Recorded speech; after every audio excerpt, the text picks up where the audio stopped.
As for his specialities, what is called in Arabic khasa'is, something that only he was given and no other human being was given. And there are many books written by the early scholars about khasa'isun nabi and about shama'ilun nabi, which means that his characteristics and what is unique to him. And there are many characteristics that are unique to him. Some scholars in our times have listed up to 50 specific and unique characteristics and blessings that only he was given and no other human being was given. Some of these, again, this is all a summary, there's so much more that can be said. Some of these, number one, he is the final prophet of Allah. No prophet of Allah has obviously ever been the final prophet. And there's only one prophet that can be the final. And Allah chose him to be the final prophet. And this is explicitly mentioned in the Qur'an. مَا كَانَ مُحَمَّدٌ أَبَا أَحَدٍ مِّن رِجَالِكُمْ وَلَكِنْ رَسُولَ اللَّهِ وَخَاتَمَ النَّبِيِّينَ. And in another recitation, وَخَاتِمَ النَّبِيِّينَ. And that is the seal and the end of the prophets. Number two, the prophethood of our Prophet ﷺ had been decreed by Allah even before Adam ﷺ existed. Even before Adam ﷺ was a living soul. Allah had decreed the prophethood of our Prophet Muhammad ﷺ even before the ruh was blown into Adam. One of the Sahaba asked the Prophet ﷺ, when were you decreed to be a prophet, Ya Rasulullah? The Prophet ﷺ said that when Adam was between the teen, between the mud and the ruh. In other words, Adam was not yet combined with ruh and teen. When Adam a.s. was still two separate entities, and that is the ruh and the teen. When before the ruh was blown in, Allah subhanahu wa ta'ala had already destined and decreed that I would be coming for mankind. Of the specialities of our Prophet ﷺ, number three, is that he is the only prophet to have been sent for all of humanity. In fact, the only prophet to have been sent even to the jinn. No prophet before our Prophet ﷺ was sent to all of humanity. No prophet. Every single prophet was sent to a specific nation. Now, somebody can say here, Adam a.s. was a prophet, and he was sent to all of the people of his time, because his children, there were only his children there. And Nuh a.s. was a Rasool, and he was sent to the people of his time, and there was no other people of his time, so he too was sent to the people of all of humanity. How then can this be a unique thing for our Prophet ﷺ? The response is that Adam and Nuh were both exceptions that simply happened by a coincidence of early history, in that Adam is the first human, and the only human beings will be his descendants. It is not that Allah destined him with the title, you have been sent to humanity. It just so happens that the only humanity are his children. And the same goes for the first messenger ever sent, and that is Nuh a.s. There's only one city in all of humanity. There's only one city. Nuh a.s. when he was sent, there weren't villages and qaryas all over the place. There's just one group, one people, one nation, one community. That's his people.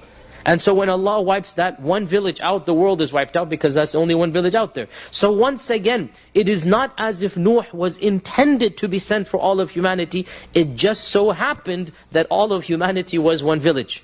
And that's why both of these are the earliest two prophets, right? No prophet after them, when there were multiple cities, was sent to both cities. No prophet after them, when there were other civilizations, was sent to more than two civilizations. Other than our Prophet ﷺ, he wasn't just sent to two civilizations. He was sent to all of humanity, and not just this, another speciality, he was actually even sent to the jinn. And this is a uniqueness that no other prophet has ever been sent for. And inshallah, in the course of our lectures, we will mention a very famous incident in the early Meccan seerah. It is called the Night of the Jinn.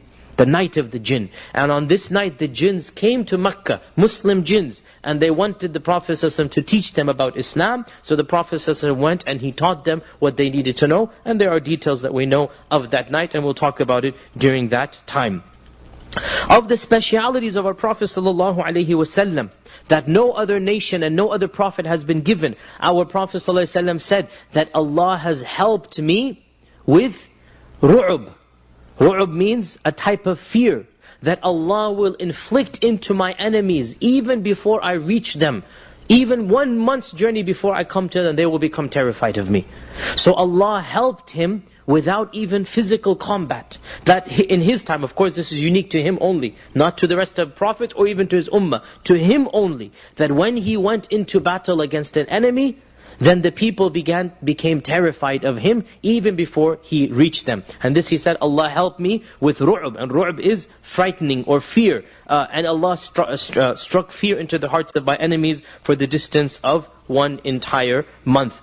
Of the specialities that he has been given was that he has been given the largest ummah out of all of the prophets. And this is mentioned in a hadith in Sahih Bukhari, that he said that Allah showed me the ummahs, and I saw an ummah as large as the eye could see. And I said, maybe this is my ummah. And I was told, no, this is the ummah of Musa alayhi salam. And then I saw an ummah even larger than that. And then I was told, and it was larger than the horizon. It blocked my vision. And I was told, this is your ummah. And in another hadith he said that to the Sahaba, do you wish that your ummah, meaning the ummah of the Prophet ﷺ, should be 1/3 of the people of Jannah? They said, Allahu Akbar. There have been hundreds and thousands of ummahs, and if one ummah is 1/3 of Jannah, Allahu Akbar. So he was silent. Then he said, would you be happy if I told you that your ummah is 1/2 of the people of Jannah? They said, Allahu Akbar. Then he was silent. And then he said, by Allah, my hope is that my ummah shall be 2/3 of the people of Jannah. Not that we want to kick the other ummahs out, astaghfirullah, they're all going to get in if they deserve it. But that our ummah will be so large. And subhanallah, modern estimates say how many people are Muslim on the face of this earth? Around 1 billion, right? 1 billion. Do the math. From the time of the Prophet ﷺ until Yawm al-Qiyamah. Imagine, already the percentages are so huge. And then compare them to the real followers of the Prophets, right? The actual true Christians, not the Christians who believe in the divinity of Jesus Christ. The Christians who believed in Jesus Christ as being Rasulullah. How few must they be? And then the actual Bani Israel, at the time of Musa, at the time of the prophets of the old, who believed in the prophets, they must have been in the hundreds of millions. Great number, mashallah, great number. But you cannot compare to the billion that we have now, and throughout history for 14 centuries, and Allah knows how many centuries till Yawm al-Qiyamah. And so when you look at that, inshallah you can see how true the Prophet ﷺ. And imagine he's speaking at a time when there's only one city of Muslims, that's Medina. He's speaking at a time when there are maybe 1,500 Muslims on earth. And there are probably 2-3 million Christians. And hundreds and thousands of Jews. And he's telling a group of 50 Sahaba in his masjid that I hope that inshallah you will be 2/3 of the people of Jannah. When we hear this hadith now, we say of course it's common sense. But when he said it, it was a miracle. And we see this now, Ra'y al-Ayn, with our 2 eyes. Of his specialities that no other prophet has been given, is that he has been given the most powerful miracle. And that is the miracle of the Qur'an. Now, I've given many lectures about this issue, and inshallah one day we'll talk also about this issue in more detail. But there is no miracle that compares to the Qur'an. There is no miracle that compares to the Qur'an. And one thing will demonstrate this for you, and that is that, look at any other miracle that you can imagine. The splitting of the Red Sea, or the resurrection of Lazarus, Jesus Christ resurrected by the permission of Allah, the dead, right? All of these miracles, we have no access to them. We didn't see the splitting of the Red Sea. You weren't there when Jesus Christ called out to Lazarus and he came out walking from the grave. So it's not really a miracle for me and you, except that we believe in it. But the Qur'an is a miracle that I can hand to a non-Muslim. Say, here, this is the miracle of my Prophet. The Qur'an is a miracle I can recite and the people can hear.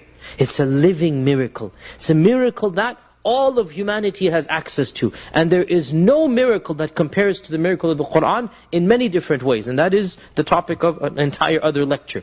Of the specialities that our Prophet ﷺ has been given, And no other prophet has been given. And we will spend, inshallah, 2 or 3 weeks discussing this one speciality, is the night journey of al-Isra wal-Mi'raj.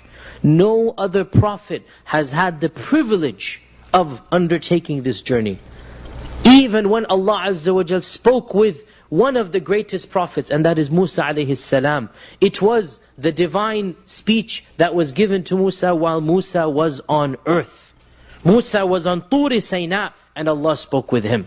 As for our Prophet ﷺ, the only human being to have been called up to the presence of Allah Azza wa Jal. No other human being has ever been called up to the presence of Allah. And the Prophet ﷺ undertook a journey that no other makhluk, as far as we know, ever undertook. And he went up to a maqam that Jibreel told him, my permission stops here, you must go alone. Even Jibreel said, this is my stop is right, my visa, whatever you want to call it, right? This is where it ends. I can't go any further. And so our Prophet ﷺ went up, فَكَانَ قَابَ قَوْسَيْنِ أَوَدْنَا, according to one interpretation. And this we'll talk about inshallah in more detail in the journey of al-Isra wal-Mi'raj. But this is definitely one of the greatest blessings that our Prophet ﷺ was given. Of his specialities that he was given is that he is the leader of all of humanity. And he himself told us this in the hadith in Bukhari and Muslim, أَنَا سَيِّدُ وَلَدِ آدَمَ. I am the Sayyid. The Sayyid here means, Sayyid, Sada Yasudu means the one who is in charge of, the one who is the representative, the one who is the leader. أَنَا سَيِّدُ وَلَدِ آدَمَ. I am the Sayyid of the children of Adam. And what does Sayyid here means? Many meanings. First and foremost, he is the master. Meaning, what does it mean, Sayyid, master here? Meaning he is the perfection of humanity.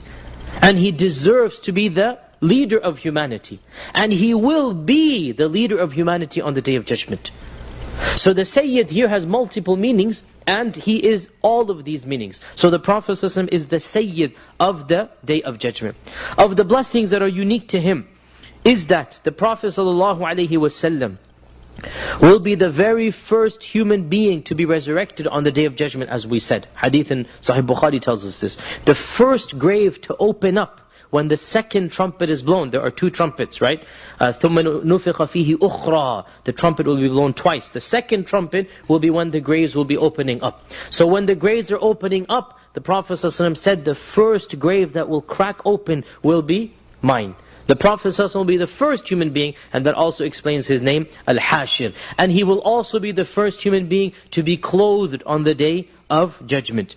Of the specialities that he has been given is that he will be given the largest hawd. And hawd is a pool that our Prophet ﷺ has been promised. We talked about this when we talked about tafsir of Surah Al-Kawthar. And this is a pool, a hawd, which is square in shape. He has told us it is square in shape. And it is so large that one side of it, one of these squares, it is as if it is from Mecca to Sana'a, which is the entire Arabia, or half of the Arabian Peninsula, right? From Mecca to Sana'a, this is just one side of it. You multiply that by 4, you get the perimeter. And I described the Kawthar and the Hawd in a previous lecture, inshaAllah ta'ala, you can go back to that. Of his speciality is the Kawthar. He has been given the main tributary, the main river of Jannah, and all the rivers of Jannah split from that. It is as if, one can say, it is as if the people of Jannah will drink water from the gift of the Prophet ﷺ. Because it is Al-Kawthar, and Al-Kawthar is, Inna a'tainaka Al-Kawthar. So the people of Jannah's water is all a gift for, and coming from, and given to our Prophet Muhammad ﷺ. Of his specialities is, he will be the first to cross over the Sirat, and he will be the one guiding his ummah to Jannah, and he will be the first to knock on the doors of Jannah, and he will be the first human being to ever enter Jannah after our father Adam has left it. And he will be the one in whose name the gates of Jannah will be opened when he knocks on the door, and the angel, the angel in charge of the gate will say, who is it? And he will say, Muhammad ﷺ. The angel will say, to you I have been commanded to open. Meaning I can't open for anybody else. You are the one I have to open for. And so when His name is uttered, it is His name that will give me the permission to open up the gates of Jannah. And therefore, as He told us, the very first footstep to be entering into Jannah will be that, the right foot of our Prophet Muhammad sallallahu alaihi wasallam. And then his ummah will be the first ummah, even though we are the last ummah chronologically. But because we are His ummah, and because we are His followers, Allah will bless us, and Allah will gift us, and Allah will honor us, not because of us, but because of Him. And we will be asked to enter along with Him. So we will be the first ummah to enter Jannah, even though we are the last ummah chronologically. And this is of His specialities. And the final speciality we'll mention, and there is so much more to be said, but time is of the essence here. The final speciality that will be mentioned is that Allah has blessed him with the highest level of Jannah. It is a level that is the pinnacle of Al-Firdaus Al-A'la. It is an entire level. Some scholars have said that Jannah, you can look at it kind of like a pyramid, in that the higher up you go, the fewer the people. Right? The higher up you go, the fewer the people. So Jannah will be more populated at the lower levels. And there will be no crowding in Jannah, alhamdulillah. But nonetheless, it will be more populated in the lower levels. And the higher up you go, fewer and fewer people will be able to get to those levels. And there will come a point, and there will come a level that is an entire level of Jannah. And that is meant for only one person. The whole darajah, the whole plane of that field of Jannah is only meant for one person. And it is the pinnacle of Al-Firdaus Al-A'la. And it is immediately underneath the throne of Allah subhanahu wa ta'ala. And this is called Al-Fadila. This is called Al-Fadila. This daraja is called Al-Fadila. And the Prophet ﷺ said that this Fadila is a manzila fil Jannah. It is a level of Jannah that Allah has chosen for only one of His servants. For only one of His servants.